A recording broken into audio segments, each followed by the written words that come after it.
Hello, नमस्कार, सुप्रभात, good morning. आशा करता हूं आप सब अच्छे होंगे और आपकी स्टडी भी अच्छी चल रही होगी। एजुकेशन फैक्ट्री के ऑनलाइन प्लेटफॉर्म पे आप सबका स्वागत है और आज हम डिस्कस करने वाले हैं 24 जनवरी 2025 की कुछ महत्वपूर्ण समसामयिक घटनाएं जो आपके एग्जाम की दृष्टि से काफी इंपॉर्टेंट रहने वाली है। तो अगर आप इस चैनल पे नए हो तो चैनल को जरूर सब्सक्राइब करना और मेरे साथ आखिरी तक जुड़े रहना। आप हमारा व्हाट्सएप ग्रुप ज्वाइन कर सकते हैं, टेलीग्राम ग्रुप ज्वाइन कर सकते हैं और प्ले स्टोर से ऐप भी डाउनलोड कर सकते हैं। इन सब का लिंक आपको वीडियो के डिस्क्रिप्शन में मिलेगा। तो अगर आपको पीडीएफ चाहिए तो टेलीग्राम ग्रुप में जाएं, वहां ऑलरेडी सेंड कर दी गई है। तो आज की डिस्कशन करेंगे वो महत्वपूर्ण घटनाएं। और अगर आप कोई से जैसे एग्जाम की तैयारी कर रहे हो, जैसे पशु परिचय वगैरह की, तो हो गया एग्जाम, उसकी आंसर की आने वाली है, तो उसको आज शाम तक आ जाएगी, तो आपको वीडियो मिल जाएगी। और बाकी जो एग्जाम है जेल प्रेरी वगैरह, इनकी तैयारी कर रहे हो तो आपको जल्द ही एमसीक्यू फॉर्मेट में क्वेश्चन मिलने वाले और टेस्ट सीरीज भी मिलने वाली है ऐप के अंदर। तो ऐप को डाउनलोड करना न भूले। तो देखते हैं आज का पहला क्वेश्चन। हमारे फर्स्ट क्वेश्चन की मैं बात करूं, पहला क्वेश्चन क्या है? फर्स्ट क्वेश्चन ब्रिक्स की स्थापना कब हुई थी? तो आपको पता है ब्रिक्स क्या है बेटा? एक ऑर्गेनाइजेशन है, एक संस्था है कुछ देशों की मिलकर है। तो इसमें कितने सदस्य देश हैं? इसमें कितने सदस्य देश है? तो इसमें 10 देश है। कितने? 10 देश क्या है इसके सदस्य है। इसकी स्थापना की बात करें तो बेटा इसकी स्थापना कब हुई थी? स्थापना कब हुई थी? सितंबर 2006 में इसकी स्थापना हुई थी। अब इसका आपसे कोई मुख्यालय पूछे कि इसका मुख्यालय कहां है, तो इसका मुख्यालय कहीं भी नहीं है परमानेंट। जहां इसकी बैठक होती है हर साल, वो इसका एक तरह से मुख्यालय होता है। अब इसके चर्चा में क्यों आया ब्रिक्स? तो इसका क्या है, एक पार्टनर देश बना है अभी हाल ही में। Partner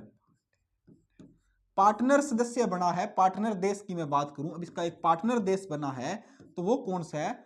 Nigeria. कौन सा बेटा? नाइजीरिया। ठीक है, कौन सा है? नाइजीरिया।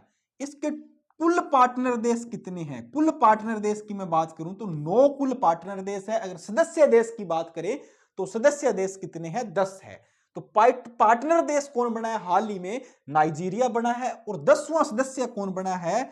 10वां सदस्य इसका कौन बना है बेटा? 10वां सदस्य की बात करें तो इंडोनेशिया क्या है इसका 10वां सदस्य बना है। कौन सा बना है? इंडोनेशिया इसका 10वां सदस्य बना है। ब्रिक्स बेटा, ब्रिक्स 2024 कहां पे हुआ था? तो ये रूस के अंदर हुआ था। रूस कजान के अंदर हुआ। रूस के कजान शहर में ब्रिक्स 2024 की बैठक हुई थी। तो जो कजान घोषणा पत्र आया था 2024 वाला, उसके अंदर बताया गया था कि ये जो इंडोनेशिया है इसका एक पार्टनर देश बनने जा रहा है, जो कि 9वां पार्टनर देश है। और सॉरी, नाइजीरिया इसका एक पार्टनर देश बनने जा रहा है, जो कि 9वां पार्टनर देश है। और इंडोनेशिया इसका क्या है? एक सदस्य बनने जा रहा है, जो कि इसका 10वां सदस्य होंगे। तो ब्रिक्स के अंदर टोटल कितने सदस्य है? 10 सदस्य है। और पार्टनर कितने हैं? पार्टनर देश है 9। तो नाइजीरिया इसका 9वां पार्टनर देश बना है। और रूस की स्थापना कब हुई? सितंबर 2006 में इसकी स्थापना हुई। तो ऑप्शन ए हमारा राइट आंसर होने वाला है। अब थोड़ी सी बात करते हैं इसके बारे में, चर्चा में आने का कारण। नाइजीरिया ब्रिक्स का 9वां पार्टनर सदस्य बना है। 9वां पार्टनर सदस्य कौन बन गया? नाइजीरिया बन गया इसका, जिसकी घोषणा ब्राजील के विदेश मंत्रालय ने की है। ब्रिक्स के अन्य पार्टनर देश है बेलारूस है, बोलीविया है, क्यूबा है, कजाकिस्तान है, मलेशिया है, थाईलैंड है, युगांडा है और उज्बेकिस्तान है। 2024 में रूस के कजान में आयोजित समिट में 13 देशों को पार्टनर का दर्जा दिया गया था। कितने बेटा? 13 देशों को पार्टनर का दर्जा दिया था, जिसमें 9 औपचारिक रूप से सदस्य बन चुके हैं। नाइजीरिया इसका क्या है? सदस्य बना। और नाइजीरिया की राजधानी क्या है? अबुचा नाइजीरिया की राजधानी है। जब कजान के अंदर रूस के अंदर कजान शहर के अंदर ब्रिक्स 2024 का समिट हुआ था, वहां 13 देशों को पार्टनर देश बनाने की बात हुई थी। बट अभी तक बने कितने? 9। और 9वां कौन बन गया? नाइजीरिया बन गई। और टोटल सदस्य कितने हैं रूस इसमें ब्रिक्स के अंदर? तो 10 सदस्य हैं। ठीक है, तो ऑप्शन ए हमारा राइट आंसर होने वाला है। अब थोड़ा सा नेक्स्ट क्वेश्चन की तरफ बढ़ते हैं। क्वेश्चन नंबर 2, कौन सा मंत्रालय बेटी बचाओ बेटी पढ़ाओ योजना की 10वीं वर्षगांठ बना रहा है? कौन सा मंत्रालय बना रहा है? तो बेटा बेटी बचाओ बेटी पढ़ाओ, ये योजना कब से स्टार्ट हुई थी? तो ये योजना कब स्टार्ट हुई थी? हुई थी, कब स्टार्ट हुई थी और कहां से हुई थी, इसके कारण अगर मैं बात करूं तो ये हुई थी 22 जनवरी को स्टार्ट हुई थी। 22 जनवरी को 2015 से स्टार्ट हुई। कहां से बेटा, पानीपत, पानीपत हरियाणा से स्टार्ट हुई। हरियाणा से ये स्टार्ट हुई थी, बेटी बचाओ बेटी पढ़ाओ। इसका मेन लक्ष्य क्या था, इसलिए स्टार्ट की गई थी, सेक्स रेशियो है, कौन सा, लिंगानुपात है।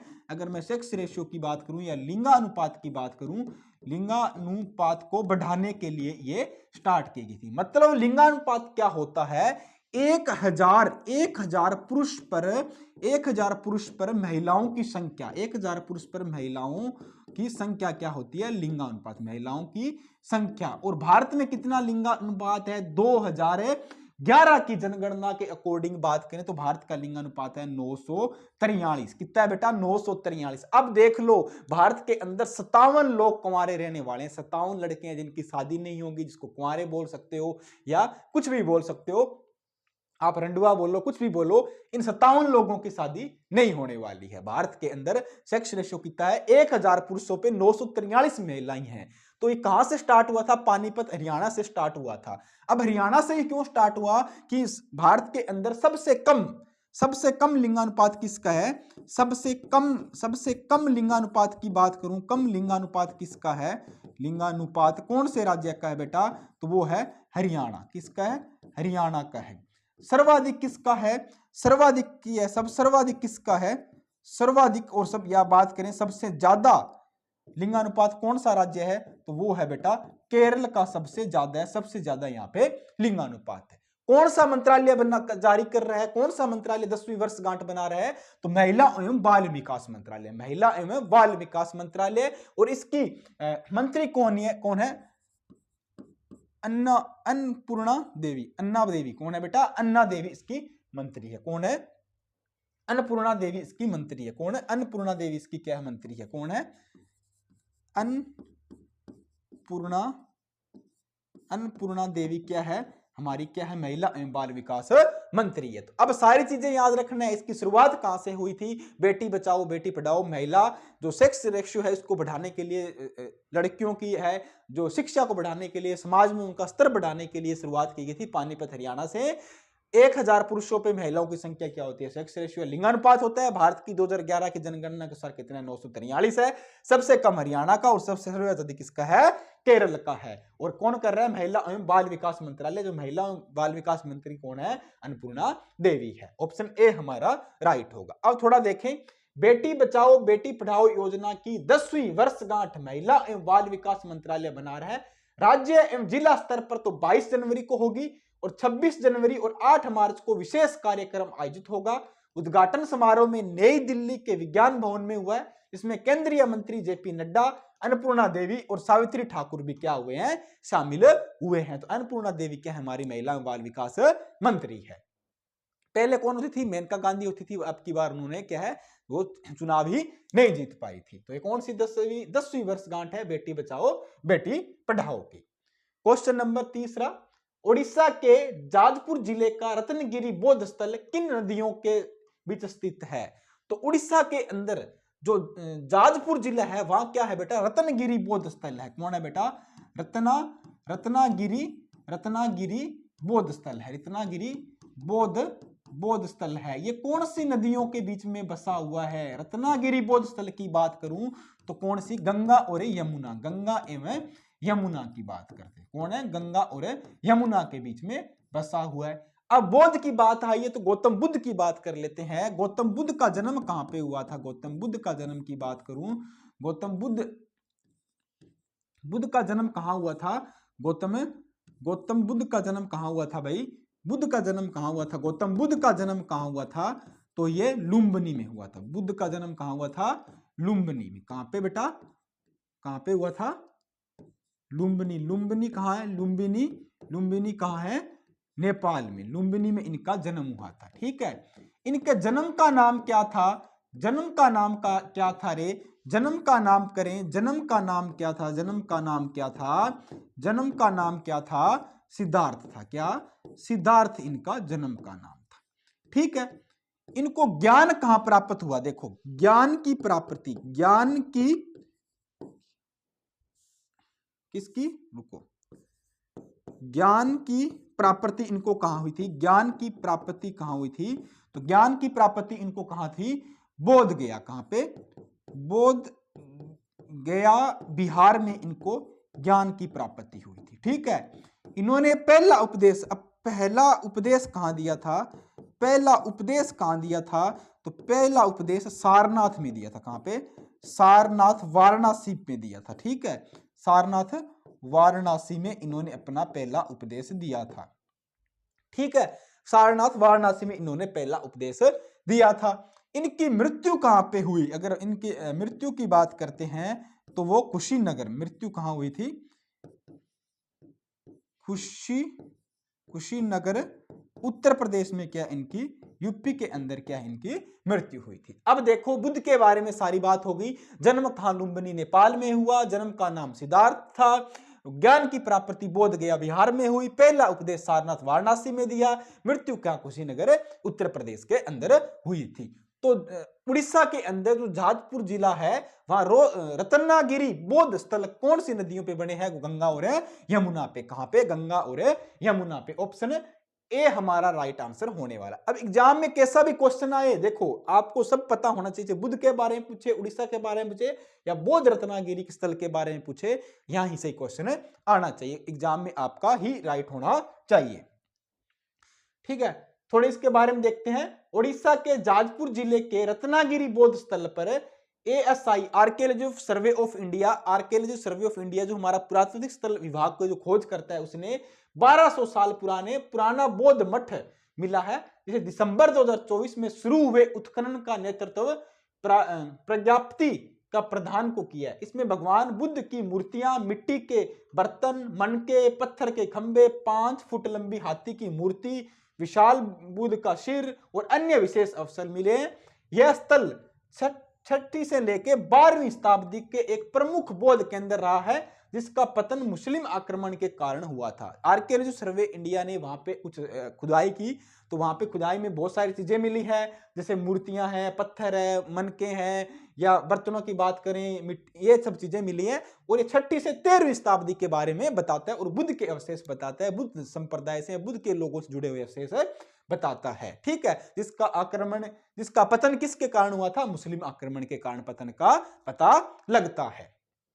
ठीक है, बात हुई क्लियर। ये देखो इस तरह के वहां पे पत्थर मिले हैं। ठीक है, क्वेश्चन नंबर 4, नेताजी सुभाष चंद्र बोस की जयंती कब मनाई जाती है। तो नेताजी सुभाष चंद्र बोस की जयंती कब मनाई जाती है, तो भाई साहब इन्होंने देखो क्या कर दिया, यहाँ पे 23 कर दिया, दोनों में 23 जनवरी कर दिया है, अभी सही कर देंगे। ठीक है, 2 जनवरी कर दो बस। तो नेताजी सुभाष चंद्र का जन्म कब हुआ था, 23 जनवरी 1897 में इनका जन्म हुआ था। कहां पे हुआ था, कटक उड़ीसा में इनका जन्म हुआ था। कहां पे बेटा, कटक उड़ीसा के अंदर इनका जन्म हुआ था। ठीक है, अब देखो इनकी जयंती पे कौन सा पराक्रम दिवस मनाया जाता है, पराक्रम दिवस मनाया जाता है। 23 जनवरी को क्या आता है बेटा, 23 जनवरी को पराक्रम दिवस आता है। कब से स्टार्ट हुआ था, शुरू कब से हुआ था, शुरू हुआ था ये 2000 कब से हुआ, कमेंट करके बताओ कब से ये शुरू हुआ था। ठीक है, अब पराक्रम दिवस मनाया जाता है इनके जन्म दिवस पे ऊपर, और 23 जनवरी को ये पराक्रम दिवस आता है। तो इनका जन्म कब हुआ था, इनकी जयंती कब मनाई जाती है, 23 जनवरी को मनाई जाती है। अब जो कांग्रेस के अधिवेशन हुए उनके बारे में और बात कर लेते हैं। किसकी बेटा, कांग्रेस अधिवेशन की, कांग्रेस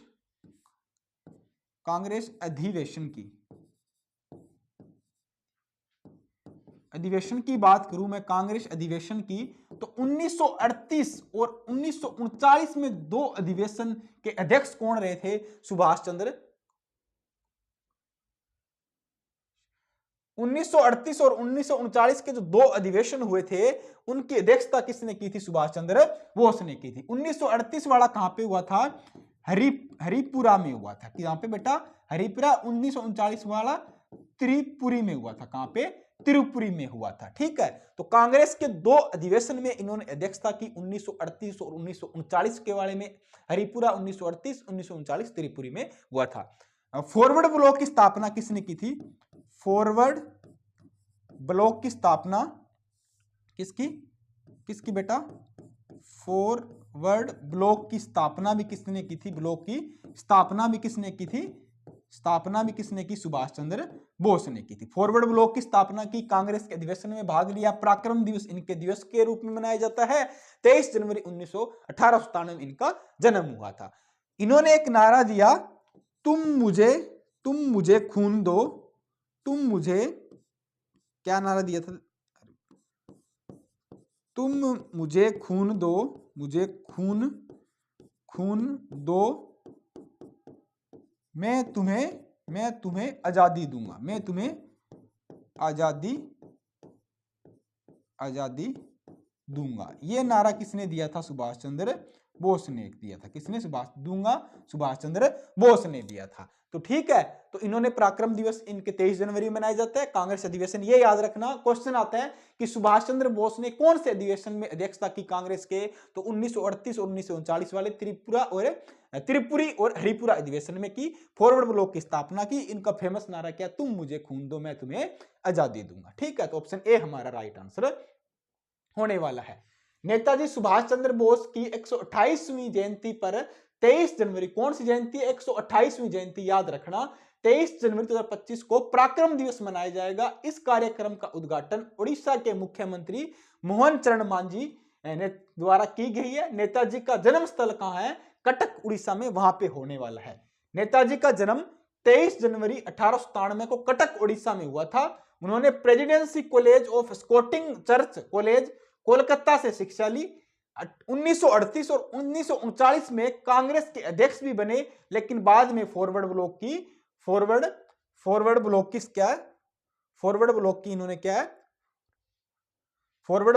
इन्होंने स्थापना की थी। ठीक है, फॉरवर्ड ब्लॉक की क्या इन्होंने स्थापना की थी। ठीक है,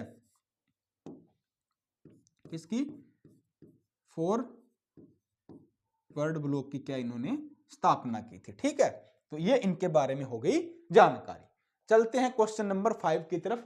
डोनाल्ड ट्रंप ने किस अंतरराष्ट्रीय संगठन से हटने के आदेश दे दिए। तो आपको पता है डोनाल्ड ट्रंप यूएसए के 47वें राष्ट्रपति बन गए भैया। 47वें राष्ट्रपति कौन बन गए हैं, डोनाल्ड ट्रंप बन गए। कौन है भाई साहब, ट्रंप भाई साहब बन गए हैं। ठीक है, इन्होंने राष्ट्रपति बनते ही बहुत सारे ऐसे फैसले ले लिए। इन्होंने सबसे बोला कि WHO है, वर्ल्ड हेल्थ ऑर्गेनाइजेशन, विश्व स्वास्थ्य संगठन, जिसकी स्थापना कब हुई थी, 1948 में हुई थी। इसका मुख्यालय जेनेवा में है और इसके अध्यक्ष कौन है या महानिदेशक कौन है, महानिदेशक कौन है बेटा, ट्रूडो साहब है। कौन है,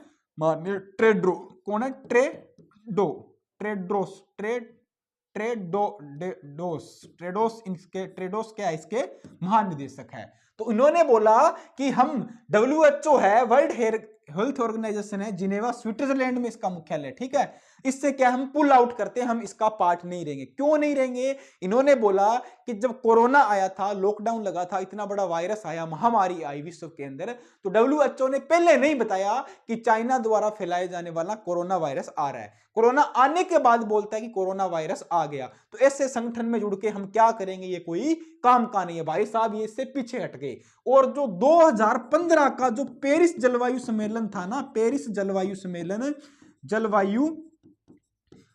सम्मेलन हुआ था ना, उससे भी क्या ये बाहर निकल गए। ये बोल रहे कि हम जो विकासशील देश है, इनको कोई सहयोग राशि नहीं देने वाले, हमें मतलब नहीं है इन्वायरमेंट में कुछ भी हो, कैसा ही पॉल्यूशन हो, हमें हमारे देश के बारे में सोचेंगे। तो 2015 का जो पेरिस जलवायु सम्मेलन से भी वो बाहर निकल गए। WHO की सदस्यता इन्होंने छोड़ दी। इसी तरह के बहुत सारे इन्होंने निर्णय लिया है और यह भी कहा है कि अब से हमारे देश में सिर्फ 2 ही जेंडर होंगे, मेल या फीमेल। ट्रांसजेंडर का कॉन्सेप्ट खत्म होगा, मेल या फीमेल 2 ही होंगे। दूसरा कि पनामा नहर का नाम भी हम चेंज कर देंगे। ठीक, सॉरी, पनामा नहर हमारी हो जाएगी क्योंकि हमने कभी इसको बनवाया था, तो उस पर अधिकार हमारा होगा। मेक्सिको की खाड़ी का नाम चेंज कर देंगे, जिसका नाम अमेरिका की खाड़ी रख देंगे। और बहुत सारे इस तरह के बदलाव करने जा रहे हैं। जो विदेशी लोग जो बिना पासपोर्ट वीजा के, जिनके पास नागरिकता नहीं है, वो वहां पे बस रहे हैं अवैध रूप से, इनको वापस उनके देश भेज देंगे। इस तरह के वो काफी काम करेंगे। एक उन्होंने क्या है, DOGC बनाया है, डिपार्टमेंट ऑफ गवर्नमेंट एफिशिएंसी, मतलब जो गवर्नमेंट के ऐसे कौन सी पोस्टें हैं, कौन से डिपार्टमेंट है जिनका कोई काम नहीं है, फ्री की सैलरी ले रहे हैं, उनको डिपार्टमेंट को बंद किया जाए, उन लोगों को नौकरी से निकाला जाए, उनको घर भेज दिया जाए। ये भी इन्होंने काम कर दिया। तो उसके हेड किसको बनाया? एलोन मस्क को बनाया और विवेक रामास्वामी को उसके अध्यक्ष भी बनाए हैं। ठीक है, तो विश्व स्वास्थ्य संगठन से क्या कर लिया? पुल आउट कर लिया। ऑप्शन ए राइट होगा। इसका मुख्यालय जिनेवा स्विट्जरलैंड में। आईएलओ क्या होता है? इंटरनेशनल लेबर ऑर्गेनाइजेशन, विश्व जो श्रम ऑर्गेनाइजेशन है, इंटरनेशनल लेबर ऑर्गेनाइजेशन, इसका मुख्यालय कहां पे है? इसका भी जेनेवा में। कहां पे बेटा? जेनेवा, जेनेवा स्विट्जरलैंड में इसका भी मुख्यालय। ठीक है, दूसरा यहां पे अंतरराष्ट्रीय न्यायालय लिखा है, इसका मुख्यालय कहां है? द हेग में। द हेग मतलब द हेग कहां है? कहां है? न्यूजीलैंड में। द हेग कहां पे बेटा? न्यूजीलैंड में इसका मुख्यालय। ठीक है, तो ऑप्शन ए हमारा राइट आंसर होने वाला है। 20 जनवरी 2025 को अमेरिकी राष्ट्रपति डोनाल्ड ट्रंप ने दूसरे कार्यकाल के पहले दिन, ये क्या है? दूसरे राष्ट्रपति बने। उनका कार्यकाल कितने साल का होता है? 4 साल का होता है। अमेरिका के अंदर और भारत के अंदर 5 साल का होता है राष्ट्रपति का कार्यकाल।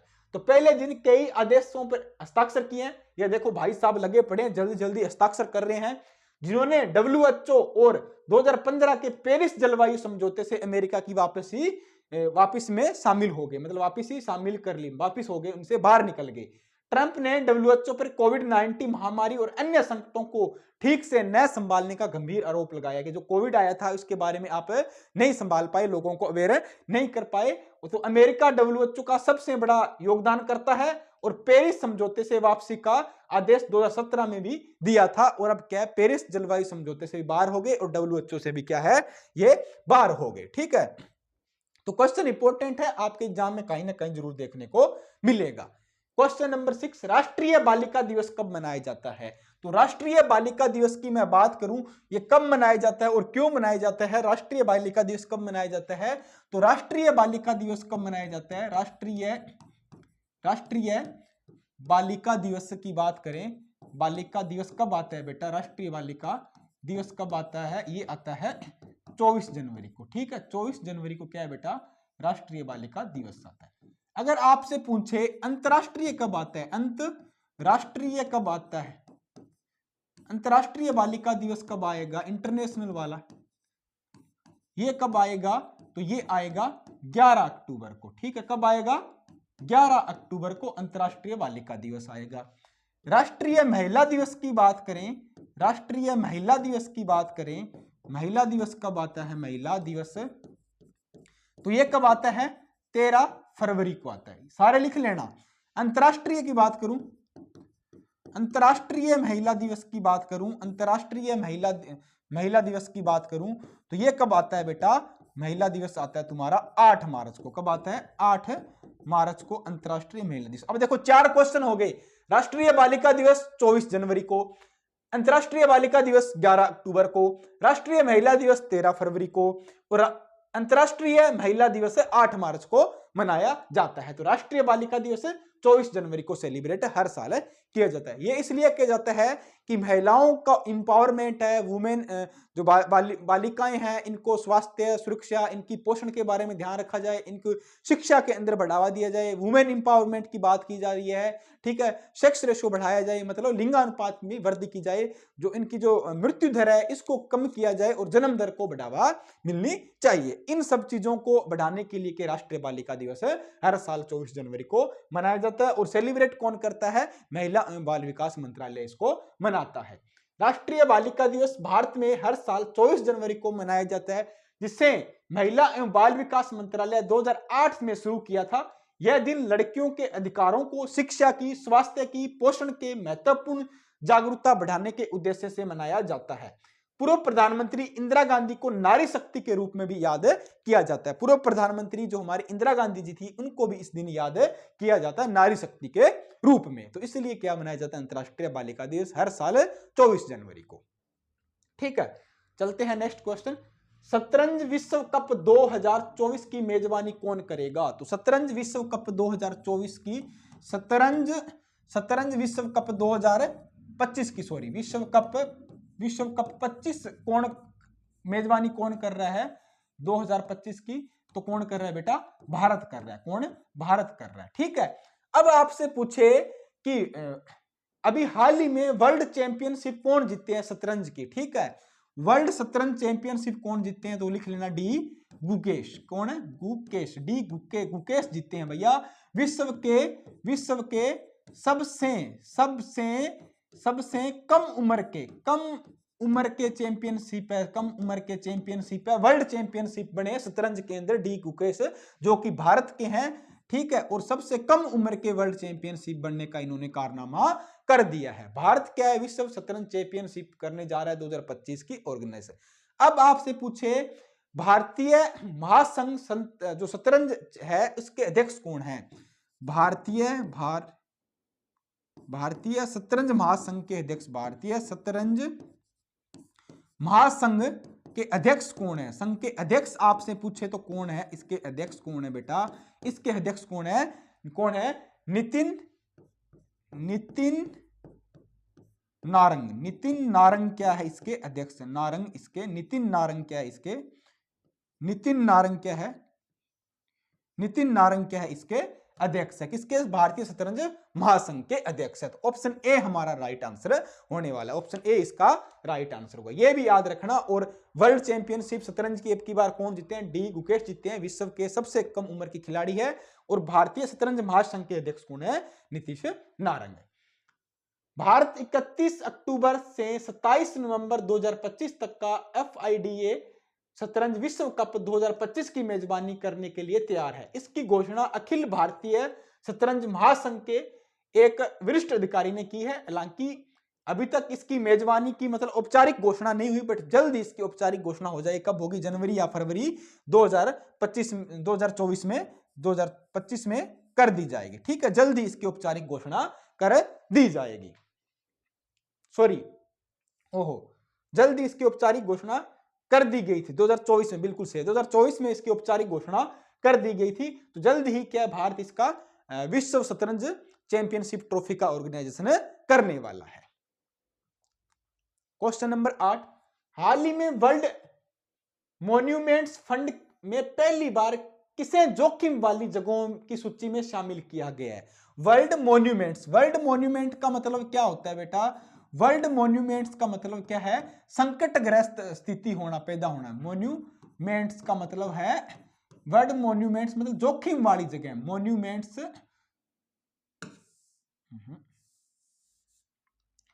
वर्ल्ड मॉन्यूमेंट्स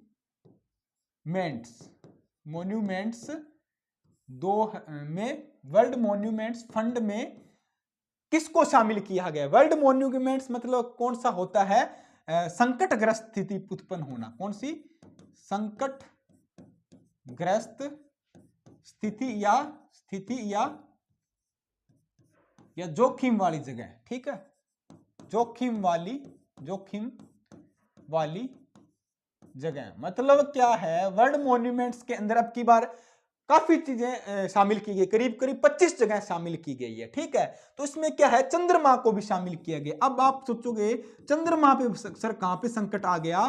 तो चंद्रमा को इसलिए शामिल किया गया है, हर एक देश, किसी को कुछ भी लेना देना नहीं है, हर दिन क्या सैटेलाइट लॉन्च कर रहा है, चंद्रमा पे अपने सैटेलाइट भेज रहा है, और वहां पे क्या है? मलबा इकट्ठा होते जा रहा है रात दिन। बहुत सारे देश है अपने सैटेलाइट वहां पे भेज रहे हैं, वहां क्या मलबा इकट्ठा होते जा रहा है सैटेलाइट्स का, और वापस नहीं लाए जा रहे सैटेलाइट्स। तो इसलिए क्या है कि आने वाले टाइम में अगर ऐसा ही चलता रहा तो चंद्रमा क्या एक बहुत संकटग्रस्त स्थिति पैदा हो जाएगी। चंद्रमा पे क्या है? बहुत ज्यादा संकटग्रस्त स्थिति पैदा हो जाएगी। तो ऑप्शन डी हमारा राइट आंसर होने वाला है।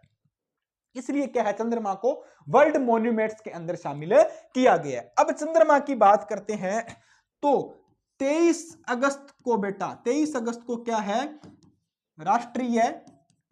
राष्ट्रीय अंतरिक्ष दिवस मनाया जाता है। क्यों मनाया जाता है?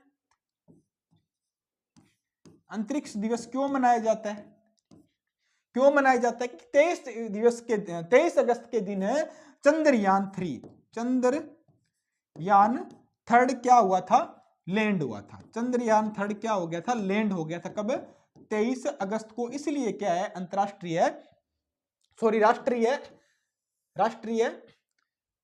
राष्ट्रीय अंतरिक्ष दिवस मनाया जाता है, ठीक है। अब इसको किससे लॉन्च किया गया था? उस रॉकेट का लॉन्चर कौन सा था? LVM LVM-3M4 से इसको लॉन्च किया गया था। LVM-3M4 से इसको क्या है, लॉन्च किया गया था। इसका जिस पॉइंट पे, जिस जगह ये लॉन्च हुआ था, उस जगह का नाम क्या है? तो उस जगह का नाम क्या है? शिव शक्ति पॉइंट। शिव शक्ति पॉइंट उस जगह का नाम है। शिव शक्ति पॉइंट उस जगह का नाम है जिस जगह ये लैंड किया था सबसे पहले। ठीक है, इसका लैंडर क्या है और रोवर क्या है? लैंडर की बात करूं तो लैंडर क्या है बेटा? विक्रम है। लैंडर क्या है? विक्रम है। और रोवर क्या है इसका? रोवर क्या है? प्रज्ञान है। रोवर का नाम क्या है? प्रज्ञान। क्वेश्चन इंपॉर्टेंट है, कहीं ना कहीं जरूर आएगा। शिव शक्ति पॉइंट है जिस जगह लैंड किया था, लैंडर कौन सा है? विक्रम है। रोवर प्रज्ञान है। LVM-3M4 से लॉन्च किया गया था और 23 अगस्त के दिन ये लैंड कर गया था, तो इसलिए राष्ट्रीय अंतरिक्ष दिवस मनाया जाता है। ठीक है, और चंद्रमा पे सबसे पहले पहुंचने वाले या पैर रखने वाला व्यक्ति कौन था? नील आर्मस्ट्रॉन्ग था। और भारत साउथ पोल पे, चंद्रमा के साउथ पोल पे उतरने वाला विश्व का कौन सा देश बन गया है? चौथा देश बन गया। ठीक है, इससे पहले पहले कौन उतर गए? इससे पहले चाइना हो गया, रूस हो गया, यूएसए हो गया, और भारत क्या? 4th नंबर का देश बन चुका है। ठीक है, तो चल इसके बारे में थोड़ा देखें। वर्ल्ड मॉन्यूमेंट्स फंड WMF ने साल 2025 के लिए चंद्रमा को पहली बार जोखिम वाली जगह सूची में शामिल किया। ये सूची को वर्ल्ड में मॉन्यूमेंट्स वॉच कहते हैं। मॉन्यूमेंट्स वॉच इसलिए है कि यहाँ इस पे बहुत सारे मलबा इकट्ठा होते जा रहा है सैटेलाइट्स का, तो जोखिम वाली जगह इसको घोषित कर दिया है। क्वेश्चन नंबर 9, आपदा जोखिम चेतावनी प्रणाली कवचम का शुभारंभ किसने किया है? किसका बेटा? कवचम का शुभारंभ किसने किया है? तो किसने किया कवचम का शुभारंभ? कवचम का शुभारंभ किसने किया? तो कवचम का शुभारंभ किसने किया? केरल का। अब केरल ने कवचम का शुभारंभ किस लिए किया है? जो आपदा है, तूफान है, चक्रवात है, अगर ऐसी चीजें आए तो इन सब की चेतावनी हमें पहले ही मिल जाए, इनके बारे में हमें पहले ही जानकारी मिल जाए, तो केरल राज्य ने क्या है, किसकी शुरुआत की है? कवचम की शुरुआत की। किसकी? कवचम की। एक आपने कवच पढ़ा होगा। कवच किससे संबंधित है? तो रेलगाड़ी से संबंधित है बेटा। रेलगाड़ी से या रेलवे से संबंधित है, या रेलवे से संबंधित क्या है? कवच है। कवच का मतलब क्या है? दो ट्रेनों की टक्कर को रोकना। दो ट्रेनों की टक्कर को रोकना क्या है? कवच है, रोकना। इसका मतलब क्या है? जो ट्रेनें होती है, उनका इंजन होता है, उनके आगे एक ऐसा इक्विपमेंट लगा दिया जाता है, कवच लगा दिया जाता है, उसका नाम, इक्विपमेंट का नाम क्या है? कवच है। और एक फिक्स दूरी डिसाइड कर दी, अगर बाई चांस गलती से दो ट्रेनें आमने सामने आ जाती है तो एक फिक्स दूरी पे इनके ऑटोमेटिक ब्रेक लगना स्टार्ट हो जाएंगे और दुर्घटना होने से इनको बचाया जा सकता है। तो कवच क्या है? रेलगाड़ी या रेलवे संबंधित है, दो ट्रेनों की टक्कर को रोकना है। और कवचम किसने लॉन्च की है? तो कवचम कहां शुरू हुआ है? केरल के अंदर हुआ है, और यह आपदा जोखिम परिस्थितियों की जानकारी देने के लिए शुरू किया गया है। केरल के मुख्यमंत्री पिनराई विजयम ने तिरुवनंतपुरम राज्य की उन्नत आपदा जोखिम चेतावनी प्रणाली कवचम का उद्घाटन किया है। राष्ट्रीय आपदा प्रबंधन प्राधिकरण NDMA और विश्व बैंक के सहयोग से, किसके सहयोग से बेटा? विश्व बैंक के सहयोग से यह किया जा रहा है। आपदा प्रबंधन प्राधिकरण SDMA द्वारा विकसित इस परियोजना का उद्देश्य आपदा की तैयारियां, प्रतिक्रिया और तंत्र को मजबूत करना है। तो ये कवचम ये लॉन्च कर रहे हैं, यहाँ पे विश्व बैंक इनकी सहायता कर रहा है। आपदा संबंधित जो भी तैयारियां हैं, उनका तंत्र है, उनको पहले ही मजबूत करना, उनके ध्यान में पहले ही लग जाना चाहिए। क्वेश्चन नंबर 10, हाल ही में ब्रांड फाइनेंस की IT सेवा रैंकिंग में विश्व स्तर पर दूसरा स्थान किसका है बेटा? पहले स्थान की बात करते हैं। सबसे पहले मैं बात करूं फर्स्ट स्थान किसका है, तो फर्स्ट स्थान किसका है? एक्सचेंजर का है। किसका? एक्सनेचर का। किसका? एक्सनेचर का। एक्सनेचर का। ये कहां का है? ये कहां की है? आयरलैंड की कंपनी है। आयरलैंड की कंपनी है। ठीक है, आयरलैंड की कंपनी है एक्सनेचर। ठीक है, ये फर्स्ट पोजीशन है। ये कौन सी बेटा? फर्स्ट है। सेकंड क्या है? सेकंड की बात करें तो सेकंड हमारी क्या है? TCS है। TCS है। थर्ड की बात करूं तो थर्ड क्या है? इन्फोसिस है। इन्फोसिस है। थर्ड क्या है? इन्फोसिस है। ठीक है, तो TCS क्या है? सबसे भरोसेमंद है। सेकंड पे TCS होगी, थर्ड पे क्या होगी? इन्फोसिस होगी। किसने जारी किया है? ब्रांड फाइनेंस IT सेवा के, मतलब IT के अंदर सबसे दूसरा भरोसेमंद ब्रांड कौन सा है? TCS है। पहला कौन सा? एक्सनेचर है। ठीक है, एक्सनेचर आयरलैंड में है। भारत की दो है, सेकंड पे TCS, थर्ड पे इन्फोसिस। अब बात करते हैं TCS की। मैं बात करूं अभी TCS के अध्यक्ष कौन है? अभी TCS के अध्यक्ष कौन है, या इसके MD जनरल कौन है? अभी वो कौन है? नोएल टाटा। कौन है बेटा? नोएल टाटा है, ठीक है। और रतन टाटा जो लीजेंड थे, ये इसके अध्यक्ष कब बने थे टीसीएस के? रतन टाटा कब बने थे? तो 1992 में कौन बने थे? रतन जी टाटा बने थे। रतन टाटा 1992 में इसके अध्यक्ष बने। रतन टाटा को पद्म विभूषण, क्या बेटा, पद्म विभूषण कब मिला था? रतन जी टाटा को क्वेश्चन पक्का आएगा, पद्म विभूषण कब मिला था? पद्म विभूषण की बात करूं तो इनको पद्म विभूषण भी मिला है 2008 में। वेरी इंपॉर्टेंट क्वेश्चन है, स्टार लगा लेना, कहीं ना कहीं एग्जाम में जरूर देखने को मिलेगा। पद्म विभूषण कब मिला था? 2008 में रतन जी टाटा को मिला। अभी नोएल टाटा इसके अध्यक्ष है, 1992 में रतन टाटा इसके अध्यक्ष बने थे। सबसे भरोसेमंद ब्रांड की बात करें भारत के अंदर, या भारत के अंदर तो पहला नंबर हो गया, विश्व के अंदर आईटी के अंदर दूसरा नंबर टाटा, सेकंड है इन्फोसिस, और पहला किसका नाम है? एक्से नेचर का है, जो आयरलैंड की है, ठीक है। तो ऑप्शन सी हमारा राइट आंसर होने वाला है। ब्रांड फाइनेंस 2025 की रैंकिंग में यह जानकारी दी गई है कि भारत अमेरिका के बाद दूसरे स्थान पर जिसने आईटी सेवा ब्रांड मूल्य में अपना प्रमुख स्थान बरकरार रखा है, उसका कुल ब्रांड मूल्य में कितना? 40% हिस्सेदारी है। और वो कौन सी है बेटा? टीसीएस है। कौन है? वो है टीसीएस है, दूसरे नंबर के अंदर। क्वेश्चन नंबर 11, हाल ही में चर्चा में रही तोप प्रणाली टार्जन 125 को भारत सरकार किसके सहयोग से विकसित की जा रही है? किसके? कौन सी बेटा? टार्जन 155। कौन सी? टार्जन 155। टार्जन 155 को विकसित कौन कर रहा है? तो ये कौन कर रहा है? भारत प्लस फ्रांस मिलके कर रहा है। भारत और फ्रांस मिलके कर रहा है, ठीक है। भारत और फ्रांस ने क्या किया है? मिशन 75 के अंदर क्या है? पनडुब्बियां भी तैयार किया। भारत और फ्रांस ने क्या है? मिशन 75 में पनडुब्बियां भी तैयार की है, पनडुब्बियां भी बनाई है 75 में। मिशन कौन सा बेटा? मिशन 75 में भारत और फ्रांस ने क्या है? पनडुब्बी भी तैयार की है, ठीक है, तैयार की है। अब आपसे पूछे थोड़ी सी एक लेटेस्ट क्वेश्चन है ब्रह्मोस के बारे में। किसकी बेटा? ब्रह्मोस अगर किन दो देशों ने ब्रह्मोस किन ने मिलाई है? तो भारत प्लस रूस ने बनाई है, ठीक है। याद रखना, ये मिसाइल है ब्रह्मोस, ठीक है। पहली ब्रह्मोस भारत किसने को दी है? फिलिपींस को दी है। फिलिपींस देश को भारत ने ब्रह्मोस का फिलिपींस को निर्यात किया। दूसरा किसको किया है? इंडोनेशिया को किया बेटा। ये याद रखना, क्वेश्चन ये आएगा। भारत दूसरा ब्रह्मोस का निर्यात करने वाला देश कौन था? वो है इंडोनेशिया। पहला फिलिपींस है। और भारत और रूस की क्या है? ब्रह्मोस है। टार्जन 155 किसने मिलाई है? भारत और फ्रांस ने मिलाई है। और भारत और फ्रांस ने कुछ पनडुब्बियां भी तैयार की है मिशन 75 के अंतर्गत, ठीक है। तो ऑप्शन ए हमारा राइट आंसर होने वाला। Option A is the right answer. ATAGS एक 155 मिमी 52 कैलिब्रल की तोप है, जिसमें डीआरडीओ ने कल्याणकारी समूह के भारत फोर्सेस और टाटा पावर एसटी के साथ साझेदारी में संयुक्त रूप से विकसित किया है। इसमें एलएनटी भी काम कर रहा है, टाटा भी कर रहा है, डीआरडीओ भी है, और भारत और फ्रांस अगर सारे देश इसके साथ है मिलके काम कर रहे हैं कि आर्टिलरी गन है, ठीक है।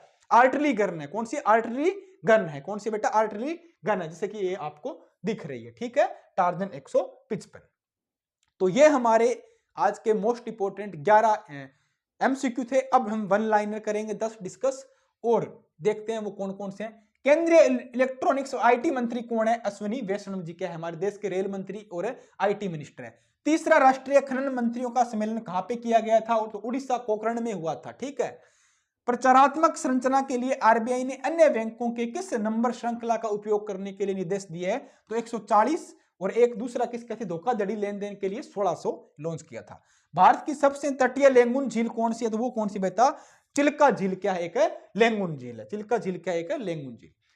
21वीं अंतरराष्ट्रीय कांच कांग्रेस का उद्घाटन किसके द्वारा किया गया था? तो डॉक्टर जितेंद्र सिंह, जो आईटी राज्य मंत्री है, इनके द्वारा किया गया था। पलामू टाइगर रिजर्व किस पठार पर स्थित है? छोटा नागपुर का पठार है झारखंड में, वहां कौन सा है? Palamu tiger reserve. Naivasha Kenya झील कैसे पानी की झील है? तो नेवासा केन्या झील एक मीठे पानी की झील है। अभी हाल ही में कर्नाटक ने किस टीम को हराकर विजय हजारे ट्रॉफी जीती है? कर्नाटक ने किस टीम को हराकर विजय हजारे ट्रॉफी? नीदरलैंड नहीं है भाई साहब, इसने गलत कर दिया है, बट कोई बात नहीं। विदर्भ को हराया, ठीक है। कर्नाटक ने नीदरलैंड विजय हजारे ट्रॉफी कहां से? नीदरलैंड ये कैसे जीत सकेगा? ठीक है, विदर्भ को हराया। किसको? विदर्भ को। विदर्भ को हराया, ठीक है, वडोदरा गुजरात में हुआ था। विश्व पेंगुइन जागरूकता दिवस कब मनाया जाता है? तो 20 जनवरी को यह मनाया जाता है। विश्व जोखिम रिपोर्ट 2025 के अनुसार शीर्ष वैश्विक जोखिम क्या है? मतलब झूठी और भ्रामक जानकारी है, मतलब अफवाहें हैं, जो झूठी जानकारी है, जो रूमर्स है, जो फेक न्यूज है, वो क्या है? सबसे ज्यादा फैलती है। और विश्व जोखिम रिपोर्ट के अनुसार ये सबसे ज्यादा फैलने वाली क्या है? ये अगर सर्च की है इन्होंने 2025 में, तो झूठी और भ्रामक जानकारी क्या है। और आपको पता है भारत में कल ही क्या हुआ है कि एक छोटी सी बात के कारण ट्रेन एक्सीडेंट हो गया, कि ट्रेन में आग लगी, लोगों ने ट्रेन से कूदना स्टार्ट कर दिया, दूसरी पटरी पे कूदे तो उधर से ट्रेन आ रही थी, कम से कम 10 से 15 लोगों की भी डेथ हो चुकी है। तो झूठी भ्रामक जानकारियां बहुत ज्यादा फैलती है, कोई सी भी देख लो, कहीं भी देख लो आप। तो ये क्या है? विश्व जोखिम रिपोर्ट 2025 के अनुसार शीर्षक क्या था, इसका टाइटल क्या रखा था? झूठी और भ्रामक जानकारी। आज का क्वेश्चन ऑफ द डे क्या है? आप कमेंट जरूर किया करो, बहुत कैंडिडेट कमेंट नहीं करते हैं। भारत के पहले प्रधानमंत्री कौन थे? आप कमेंट करके बताना है, ठीक है। और थैंक यू, धन्यवाद। आज के लिए इतना ही, फिर कल मिलते हैं नेक्स्ट क्लास में नेक्स्ट लेवल के क्वेश्चनों के साथ। प्यार बनाए रखें, लाइक करें, कमेंट जरूर करें। आपका एक एक लाइक, एक एक कमेंट हमें काफी मोटिवेट करता है। तो जय हिंद, धन्यवाद।